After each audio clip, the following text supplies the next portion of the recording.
એડવર્ટાઇઝિંગના આ જર્નીમાં એક્ઝિબિશન શું છે અને રિટેલ શોરૂમ માટે એક્ઝિબિશન કઈ રીતના કામ આવી શકે એમ છે આપણે સમજીએ. એક્ઝિબિશન 3 પ્રકારના છે. એક પ્રકાર એ છે કે તમે લોકો એક્ઝિબિશન માટે 12 મહિનાના 12 એક્ઝિબિશન પ્લાન કરો.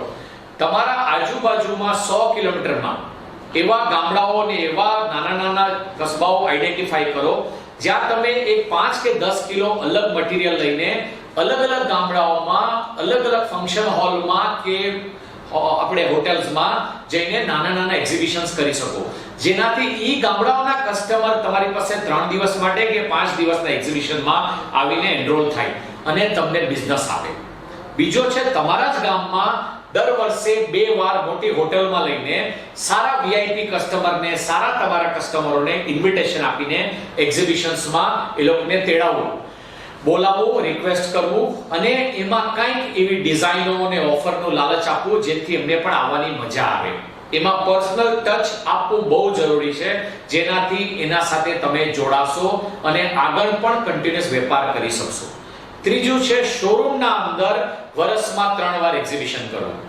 તમે બેંગલ અને નેકલેસ મેળા કરી શકો છો, તમે રિંગ અને ઇયરિંગ લાઇટવેટ કલેક્શનનું કરી શકો છો, ડાયમંડના સ્પેશિયલ ઓફરનું એક્ઝિબિશન કરી શકો છો, દુલ્હન કલેક્શનનું એક્ઝિબિશન્સ કરી શકો છો.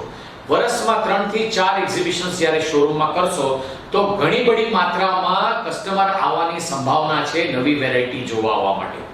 એક્ઝિબિશન એક એવું માધ્યમ છે જેનાથી તમારું સેલ્સ ગ્રોથ અમુક મહિનામાં ઉપર શૂટ અપ થશે અને સેલ્સમાં નવા ઘણા કસ્ટમરો બંધાશે.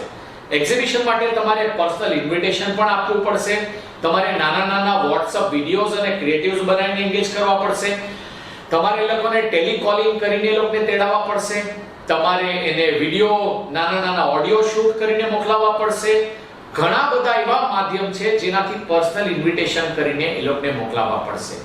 આના સિવાય પણ તમે મેગઝીનમાં, સારી પ્રીમિયમ મેગઝીનમાં તમારી એડવર્ટાઇઝમેન્ટ આપી શકો જેનાથી કસ્ટમર તમારા શોરૂમમાં આવે. સારી હોટેલોમાં તમારા એક નાના એડવર્ટાઇઝિંગ કાઉન્ટર પણ મૂકી શકો છો જ્યાંથી સારી ફેમિલીઓ જમવા જતી હોય તો એ લોકો તમારા બ્રાન્ડથી કનેક્ટ થાય. એરપોર્ટ્સ પર પણ તમે તમારું કિયોસ્ક મૂકી શકો છો જેનાથી કસ્ટમર તમારી સાથે જોડાય.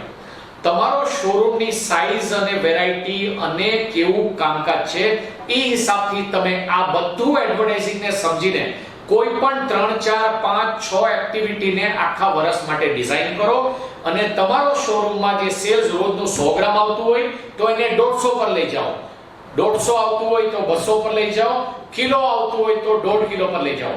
પણ આ જ એનું સક્સેસ મંત્ર છે. આને કન્ટિન્યુઅસ સમજવું પડશે, કન્ટિન્યુઅસ કરવો પડશે. આમાં કાંઈ પણ મિસ કરશો તો કન્ટિન્યુએશન નહીં આવે. હું મારા નેક્સ્ટ વિડીયોમાં આપણે સમજાવીશ ડિસ્કાઉન્ટિંગ કઈ પ્રકારના હશે, કોર્પોરેટ ડિસ્કાઉન્ટિંગની સાથે કઈ રીતના આપણે કામ કરશું અને સોશિયલ મીડિયા કઈ રીતના આપણા બિઝનેસ માટે કામ આવશે.